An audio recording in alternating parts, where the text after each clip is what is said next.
procrastinator. Like if procrastination had a mascot, it would be me. I tend to put things off for as long as possible, which usually ends in a scenario kind of like this one. All right, great game, man. Great game. Great game, good game. What time is it? I think it's 1:30 right now. 1:30. Bro, I had an assignment due at midnight. I'm lucky cooked. Yeah, I'm not gonna lie, cooked, buddy.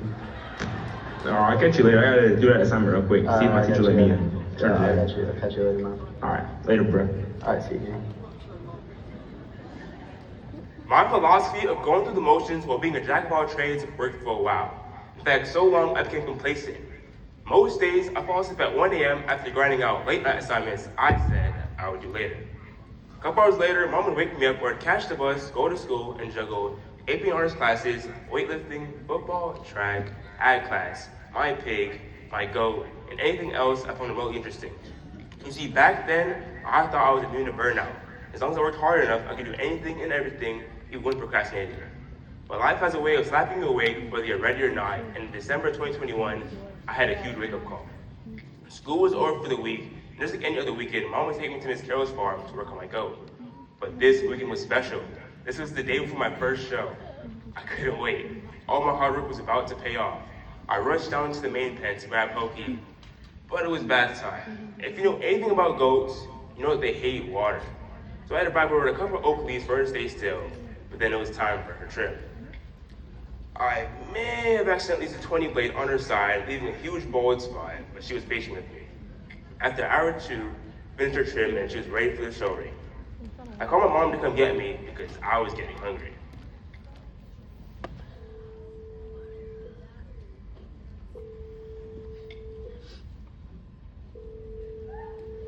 Nothing?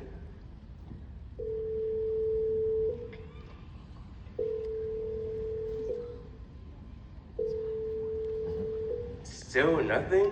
That's strange. Maybe she's in the shower or something. I told Miss Carol to take me to the house, and we get to the driveway, and the car isn't there. Okay, something's off. Mom loves her friends, but she loves her house even more.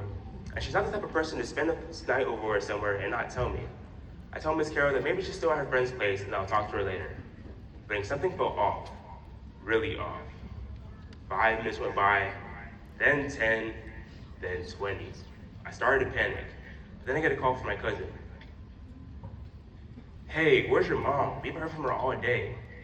To be honest, neither had I. And then I get a call from my aunt. Afrifa, where are you? I hear the panic in her voice. I'm at home, Auntie, what's up? Your mom is in the hospital. She got into a car accident. What? What are you saying to me right now? A state trooper found outside the car and we think someone ran off the road. Tears welled up in my eye. Someone who prays all day, reads her Bible, and always tells me to come pray with her? Why her? Why her of all people? What did she do to deserve this? I call Miss Carol, we rush to the hospital, and I get into ICU, beds lined up, curtains drawn. Then I spot my mom. Cuts on her face and a tube in her nose. I rush to the doctor and ask him, is she gonna be okay? He hesitates. For right now, we don't know. I walk back to Miss Carol defeated and fill her in on the news. Miss Carol trying to cheer me up, at least my mind of the situation, takes me to the hospital cafeteria to eat one of my favorite foods, sushi. Something that Mom hates will get from me even if I asked. We leave the hospital and come back the next day, and Mom finally gets a room. I'm feeling slightly better, but then the nurse says that she's in a coma. A couple days later, I start living at my best friend Austin's house. I will be forever grateful for his family for taking me in, but it was definitely a lot to adjust to. The schedule I thought that anyone could handle started to swallow me alive. My A's turned into C's, but procrastination finally got to me. I lost my why, and I realized I wasn't invincible. We visit the hospital the next day, and Mom is finally out of her coma. I was so excited to see her. Then she sees me and asks, who are you? I didn't know what to do. I just started to panic. My mom doesn't know who I am. Why is all this happening to me? Why is all this happening to me? Pause. That moment forced me to slow down and reflect. I started to think about my life. How I been letting my family down? Was I being the son that she needed? Mom, there's so much more left I want to talk to you about. Please, don't forget me. What do I really want my life to be like? After Mom got released from the hospital, she followed the doctor's orders for about a week. Then I caught her outside in the garden, dragging her chair with a sheet tray in one hand and a shovel in another. She knew she wasn't supposed to be out there, but she didn't care because gardening is what she loved to do. Even in pain, even after losing her memory and her eye, she never lost her purpose. Still checking on me, asking how I was doing when she couldn't walk straight or stand up for long. I realized something then. If she could still find the strength to still love deeply, still go and create things, then what was I doing with my time? Maybe my biggest problem wasn't me not having enough time, but I wasn't placing it in the right places. Although I was part of all those classes and all those clubs, do I really remember anything from them? At the end, it really just feels like I was just going through the motions. No matter who we are or where we come from, we all share one thing in common. Time. It's the one resource given to us all equally. We each get 24 hours of the day. The average person should get 8 hours of sleep. Let's be real, most of us don't.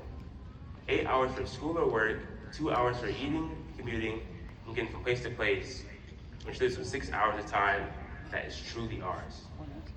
Free time is important. You don't have to get rid of all your fun. I am going to watch my eating Netflix, and so should you. But those hours are like soil in a garden. If you don't tend to them carefully, overgrown weeds of wasted time can sneak in and choke out our growth. To succeed, you have to sacrifice something. So you sacrifice your comfort or your dreams, because you can't have both. Growth doesn't happen in the comfort zone, and for many of us, that comfort zone is the first thing that we look at when we wake up in the mornings. Our phones. After taking a philosophy class, there is one quote that stood out to me. It is not that we have a short time to live, but we waste a lot of it. By Seneca. When you're back in your hotel room, I challenge you. Check your screen time. Not to shame yourself, but to wake yourself up. How much time are you really spending on things that matter? Living in the moment. Something that sounds so simple that we probably hear every day, though many of us, including myself, don't. For a long time, I thought living in the moment meant cramming in as many experiences all at once. Just like with plants, too much water, too much sunlight, or too much fertilizer doesn't help things grow faster. It actually stunts their growth. In chasing everything, I lost sight of what I even wanted to plant. I was so focused on my harvest that I skipped my season of growth. My sophomore year, I was so focused on my grades, my animals, and my sports. But in doing that, I lost sight of what was right in front of me. My faith, my family, and my time. I believe that God gives us all gifts. Some people are just naturally talented, but a lot of times, that gift is in the form of potential. God has given you the potential to be great. It's actually up to you to make it actually happen. 6 hours. 6 hours in a day to plant seeds that will grow into your future. What will you plant? Goals, friendships, knowledge? So go have fun, hang out with your friends, learn something new, because your timer starts now. Lord Cafe, it's been a great year. Thank you for everything y'all done for me. Y'all done just amazing things for me, and I'm gonna miss you. So make it count, because one day, you'll wonder, was your time worth it or wasted?